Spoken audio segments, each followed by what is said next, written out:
Oke, sahabat Premier, kembali lagi bersama kami di podcast Premier Bintaro Channel.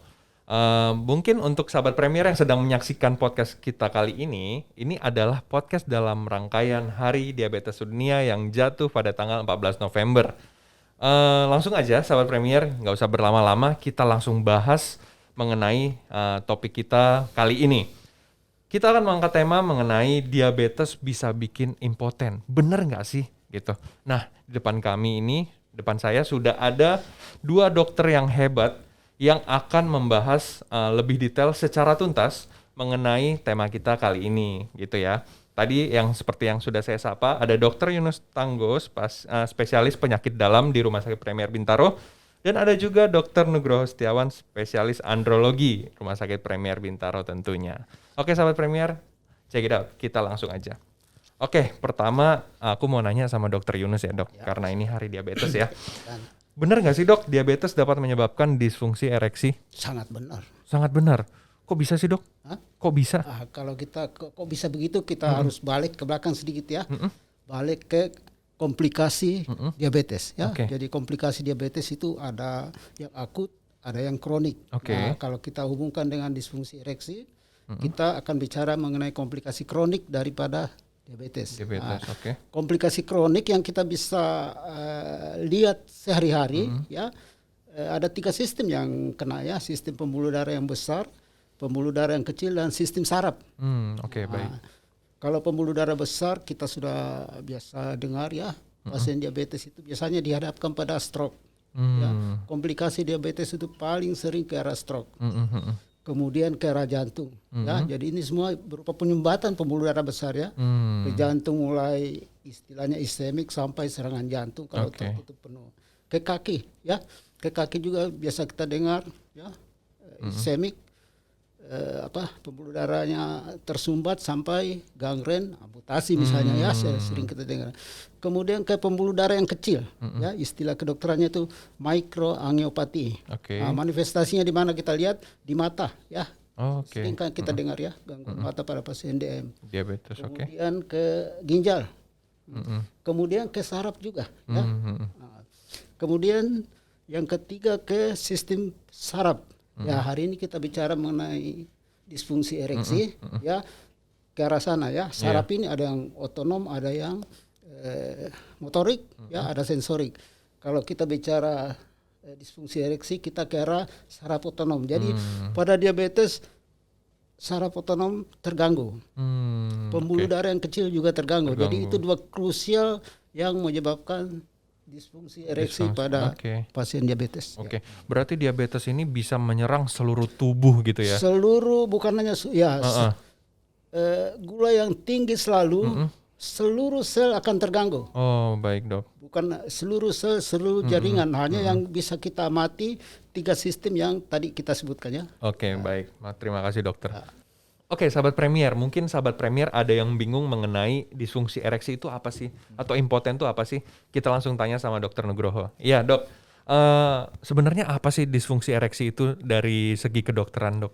Jadi dulu disfungsi ereksi itu disebut dengan impotensi. Oke. Impotensi, tapi sekarang dihaluskan dengan sebutan disfungsi ereksi. Jadi yang dikatakan disfungsi ereksi adalah pria yang tidak bisa mengadakan dan mempertahankan ereksi yang sangat keras. Sangat keras itu ada konotasinya dia harus scoringnya 4. Jadi kalau orang bilang, oh ini harus sekeras timun muda. Nah, kalau dia tidak sekeras itu, ini tidak sempurna juga. Dan bisa untuk melakukan aktivitas seksual hingga selesai. Nah, dari konotasi ini tadi bilang, banyak pria bisa mengadakan, bisa ereksi, tapi nggak sampai selesai, kecil lagi. Atau ada yang bisa penetrasi tapi belum sampai selesai, berhenti. Nah, itu disebut disfungsi ereksi. Ya, jadi pria yang tidak bisa mengadakan dan mempertahankan untuk aktivitas seksual hingga selesai.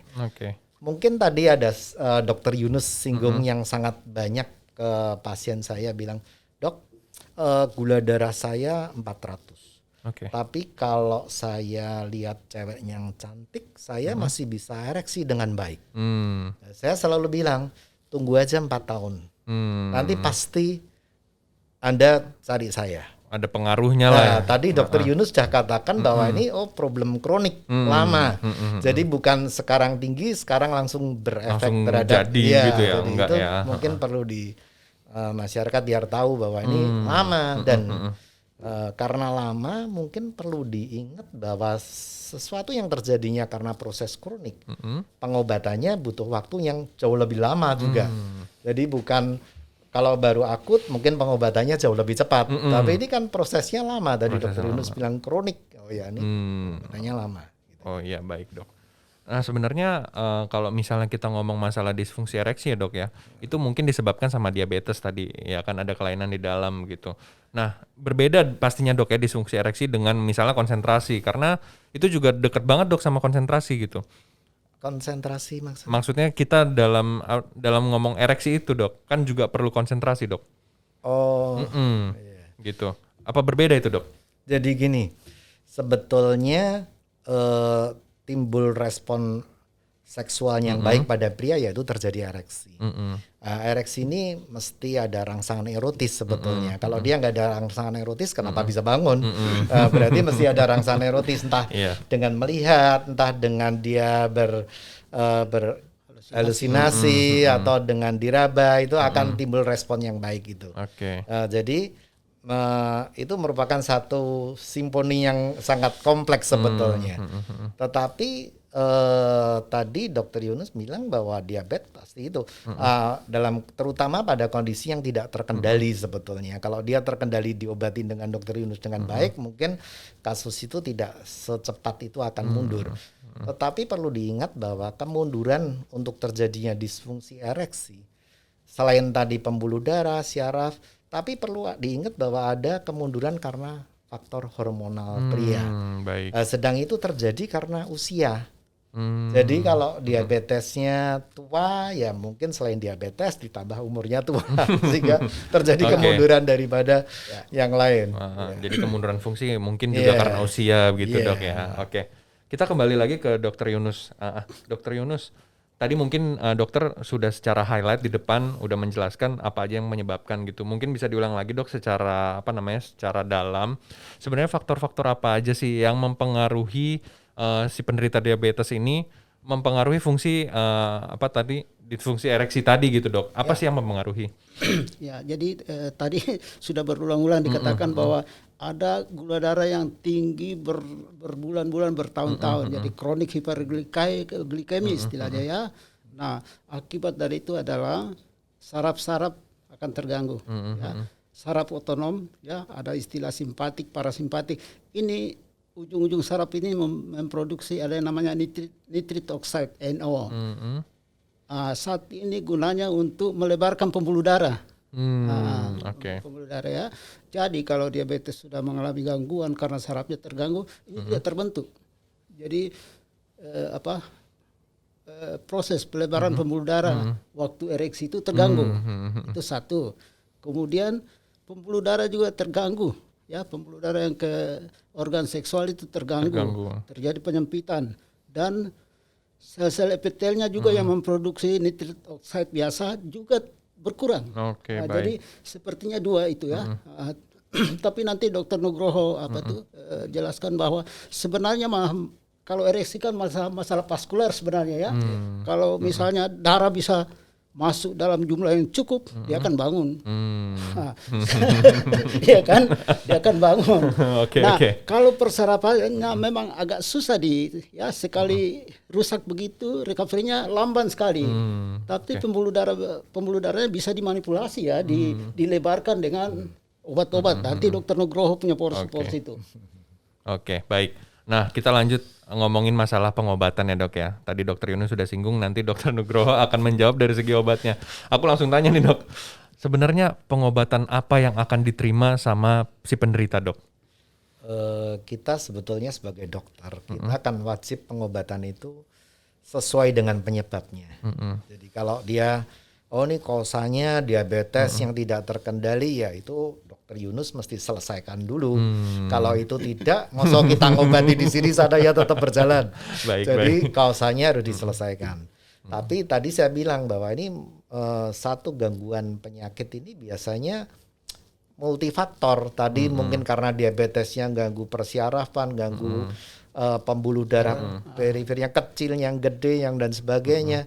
Tapi di luar itu kan mungkin tadi saya bilang faktor usia, hormonnya mulai turun. Kita sudah sepakat di ilmu kedokteran ini sebetulnya kita mulai usia 30 tahun, 31, 32 mulai terjadi proses degenerasi kesehatan. Kita mulai mundur kira-kira antara 2-3%. Oh gitu. Dan nyata tampak biasanya mulai sekitar umur 45 itu sudah 15 tahun kali 2%, baterainya tinggal 70%. Tapi tidak rata kan ya? Iya. Ada yang cepat, ada yang tidak. Yang ada komorbid pasti lebih cepat. Dan sebagainya. Yang gaya hidupnya buruk, nggak pernah jalan-jalan ke puncak, tadi seperti itu, mungkin lebih buruk daripada yang hatinya senang jalan ke puncak. Jadi itu banyak faktor. Jadi sekarang banyak masyarakat yang mempunyai gaya hidup yang baik, itu usianya lanjut tapi mempunyai kesehatan yang bagus sekali. Dan tidak usah khawatir dengan usia, dengan apa, ilmu kedokteran sekarang cukup maju. Jadi kita pengobatannya tidak terlalu sulit sebetulnya. Nah, tadi saya bilang bahwa pengobatannya sesuai sebabnya. Jadi sebab daripada disfungsi ereksi di saat sekarang dikatakan bahwa 95% pasti gangguan kesehatan. Kalau lihat buku dulu 95% karena psikogenik, psikis, karena ilmu kedokteran belum tahu, belum ketemu sebabnya. Sekarang 95% gangguan kesehatan yang nanti akan diperberat dengan gangguan psikis karena pernah gagal dan sebagainya, karena ada rasa khawatir. Nah, gangguan kesehatan ini terutama pembuluh darah, persyarafan tadi Dr. Yunus katakan, dan hormonal. Kan sebetulnya gampang, tinggal cari ini nih. Terus sering orang bilang gimana menghilangkan psikogeniknya? Ya kalau dia berhasil kan hilang sendiri. Jadi tergantung dokternya harus. Cuma tadi kalau dia punya riwayat diabetes yang kronik, ya kita mesti ancang-ancang ngasih tahu si pasien ini obatnya nggak seketika jadi baik loh, ini karena sakitnya juga pelan-pelan, jadi butuh waktu yang panjang, tapi pasti punya harapan menjadi lebih baik. Gitu. Jadi pengobatannya ya tadi pembuluh darahnya, persyarafannya, atau hormonal. Kalau hormonalnya kurang karena usia ya kita naikkan, angsal menambahnya tidak berlebihan pasti aman. Terus kalau pembuluh darahnya ya mungkin dia harus rajin olahraga atau dibantu dengan pengobatan yang sekarang terkenal dengan PDE5 inhibitor. Itu juga PDE5 inhibitor itu adalah obat yang bekerja di pertengahan cycle. Jadi kalau dia dapat rangsangan erotis, dia bekerja membantu biar pembuluh darah di penis untuk lebih relaksasi, lebih terbuka dan sebagainya. Nah, itu yang jadi cukup banyak obat yang banyak banget. Jenisnya apa aja tuh, ya? Banyak ya, Viagra. Boleh bilang Viagra enggak? Tidak di endorse ini. Viagra, Cialis, cuma perlu diketahui bahwa sekarang kan banyak obat-obat yang cukup mengerikan. Obat di pasaran kuat ya, Dok ya. Iya, obat kuat itu kan orang sering pasien berasumsi makan jamu bagus, makan jamu Jakarta Bandung itu kan terkenal sekali. Soalnya saya dulu bekerja di perusahaan aqua, sopir-sopir itu beli di warung obat Jakarta Bandung. Saya bilang apa sih itu? Itu kalau makan itu bisa burungnya bangun dari Jakarta ke Bandung gitu. Tahan lama sekali. Iya. Nah, itu berapa dosis PD5 inhibitor yang dimasukkan di situ kita nggak ngerti, cukup berbahaya. Jadi mungkin edukasi ke masyarakat bahwa obat-obat erektogenik yang membantu ereksi, kalau dia mengklaim bahwa ini adalah herbal, kan sering klaimnya herbal, betul, karena izinnya mudah kan herbal. Iya, betul. Tapi punya respon yang cepat. Cepat tuh artinya kita makan langsung punya respon. Itu pasti nipu. Pasti bukan herbal. Pasti herbal itu ditampur dengan obat kimia.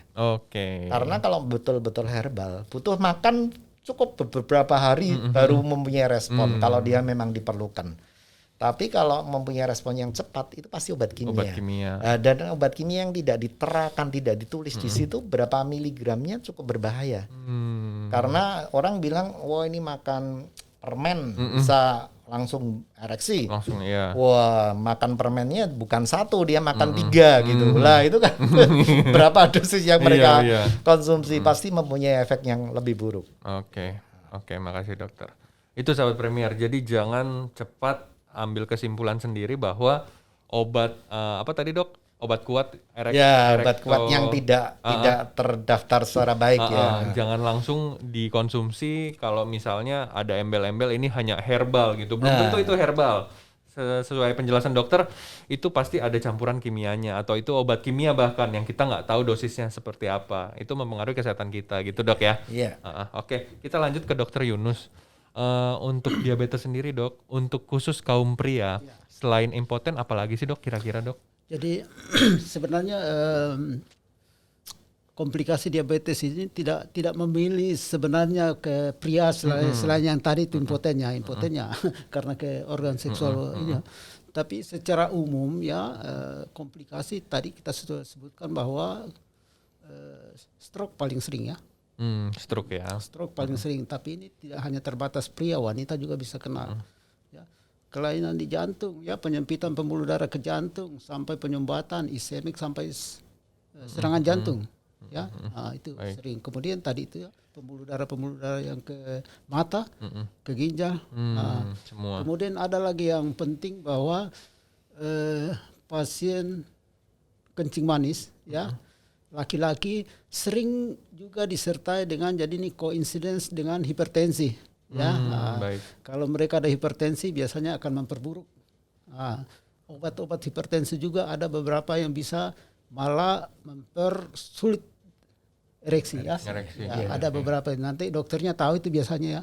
Kalau dia jujur bilang saya ada disfungsi ereksi dan ada hipertensi, dokternya akan memilih ya obat yang tepat untuk tepat. Ya. Kemudian yang bisa memperburuk lagi adalah kalau pria itu merokok, merokok akan memperburuk pembuluh darah. Ya. Jadi pasti disfungsi ereksi akan bertambah berat ya. Ya betul dok. Kadang juga kan di bungkus rokok ada tertulis tuh ya dok ya, dapat menyebabkan apa-apa termasuk ada, impotensi. Aku udah pernah ambil rokok jadi saya nggak tahu. Kalau sekarang udah diganti. Tapi pasiennya bilang saya beli rokok bukan untuk saya baca, untuk saya rokok. Jadi dia nggak baca. Itu dok. Sekarang udah diganti malah yang lebih kejam lagi, merokok membunuhmu gitu kan. Gitu Iya benar dokter. Oke dok. Mungkin ini yang terakhir ya dok. Mungkin dari dokter Yunus dulu ada pesan-pesan untuk sahabat Premier yang lagi menyaksikan podcast kita. Jadi karena kita bicara mengenai disfungsi ereksi hari ini dan kita sudah bicara tadi bahwa itu bisa dicegah dengan mengontrol gula darah sebaik mungkin ya. Jadi kalau itu kita bisa kontrol dengan baik, maka kita bisa mencegah ataupun mungkin kalaupun datang akan delay. Oke, baik. Kira-kira. Oke, kalau dari Dokter Nugroho? Mungkin saya mau tambahkan satu bagian tadi kan cerita laki ya. Sebetulnya dengan diabetes yang tidak terkendali, gula darahnya tinggi, dia akan mengganggu fungsi seksual pada wanita juga. Karena pasti alat reproduksinya jadi kering karena hiperkonsentrasi ya, jadi kering. Sehingga kalau melakukan aktivitas seksual sakit dan sebagainya itu banyak kejadian. Nah itu perlu diingat sehingga tadi kalau ada teman-teman yang diabetes, kendalikanlah dengan baik, berobat ke dokter-dokter yang tepat sehingga tidak menimbulkan masalah dengan semua masalah. Karena dengan gangguan fungsi seksual entah pria entah wanita itu akan mengganggu hubungan rumah tangga akhirnya. Baik. Entah jadi tidak baik. Jadi saya pesankan di sini mungkin kalau ada teman-teman yang disfungsi ereksi, 1 cari sebabnya, 2 berobat yang tepat, jangan beli obat sembarangan di tempat, nanti akan merugikan, tidak akan menguntungkan untuk itu. Ada satu lagi dok yang perlu. Iya, dok. Kalau ke dokter tolong jangan sungkan-sungkan karena itu sering mereka sebenarnya ada tapi tidak mau ngomong malu gitu gitu dok, itu ya. yang paling susah itu. Iya. Padahal sebenarnya dikatakan bahwa kalau pria yang kencing manis sudah 10 tahun sebenarnya sudah 50% di situ ada Sudah diskusi. hampir pasti tadi. Hanya kan jarang yang mau ngomong gitu. Berarti dokternya yang harus mancing. Iya. Dokternya penyakit dalam yang harus mancing. Ya, Pak, tapi gimana Pak? Bisa keras nggak? Tapi kan kadang-kadang kita tidak bisa langsung begitu karena ada pasien yang terima, ada pasien yang Betul. Marah tadi. Iya. Kalau ke dokter Yunus pasiennya marah. Tapi kalau pasien sudah datang ke saya, dia Ya, sudah mikir 100 kali untuk mau Mau ngomong. nggak mau harus ngomong dok ya, biar sembuh gitu. Iya, jadi memang kita sebagai pasien juga sebenarnya kalau ke dokter nggak perlu malu ya. Iya. Tidak perlu. Sampaikan apa Dan adanya. itu yang gitu. problem besar di situ sebenarnya, mereka enggan untuk mengungkapkan. Padahal sebenarnya kalau kita baca bahwa sebenarnya bisa diperbaiki. Cuman karena Diperbaiki. malu ngomong jadi nggak ketahuan Iya, dok ya. iya. Oke sahabat Premier, maka demikianlah podcast kita pada hari ini. Jangan lupa untuk terus saksikan podcast kita di selanjutnya. Jangan lupa di like, di komen, subscribe, dan share apabila informasi yang kami sampaikan pada hari ini berguna buat sahabat Premier semua. Oke, Dr. Yunus, Dr. Nugroho. Oke, ya. Dadah dulu buat sahabat Premier. Jangan lupa untuk selalu gunakan masker untuk kesehatan kita bersama. Ciao.